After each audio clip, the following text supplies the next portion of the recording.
بسم اللہ الرحمن الرحیم۔ السلام علیکم۔ ایک عورت کو چوتھی طلاق ہوئی اور اس نے پانچویں شادی کر لی، لیکن ایک لمبے عرصے تک پانچویں طلاق نہ ہوئی تو اڑوس پڑوس اور سہیلیوں کو بڑی حیرانگی ہوئی۔ انہوں نے وجہ جاننے کی کوشش میں خاتون سے سوال کیا، بہن کیا وجہ بنی کہ آپ کو 4 طلاقیں تو جلدی جلدی ہو گئی، لیکن اب پانچویں بار آپ نے ایک لمبا عرصہ گزر گیا کوئی طلاق نہیں لی؟ خاتون نے جواب دیا، پہلا شوہر ہر بات پر ٹوکتا تھا، میرا گزارا نہیں ہوا اور میں نے پہلی طلاق لے کر دوسری شادی کر لی۔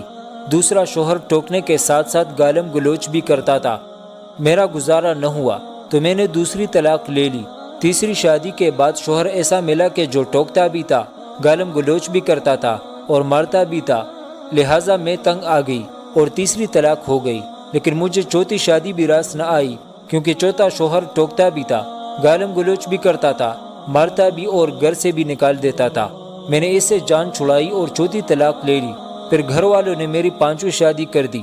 اب یہ ٹوکتا بھی ہے، گالم گلوچ بھی کرتا ہے، مارتا بھی ہے اور کبھی کبھی غصے میں گھر سے نکال بھی دیتا ہے اور کھانے کو بھی نہیں دیتا، لیکن میں اس سے راضی ہوں اور طلاق نہیں لوں گی۔ سب حیران پریشان اور دانتوں میں انگلیاں دبا کر رہ گئے اور ایک ساتھ سب کے منہ سے نکلا، اب کیوں طلاق نہیں لوگی؟ خاتون نے جواب دیا، پہلے سب تجربوں سے معلوم ہوا کہ ہر بار پہلے سے زیادہ ضلالت، تکلیف اور دکھ ملے ہیں، اب اسی پر صبر کر لوں گی، یہ نہ ہو کہ اس کے بعد اس سے بھی برا شوہر ملے۔ عقل والوں کے لیے اس میں نشانیاں ہیں۔ پیارے دوستو، اگر آپ کو یہ ویڈیو پسند آئی ہو تو پلیز ویڈیو کو لائک کریں۔ مزید ایسی ویڈیوز دیکھنے کے لیے ہمارے چینل کو سبسکرائب کریں۔ شکریہ۔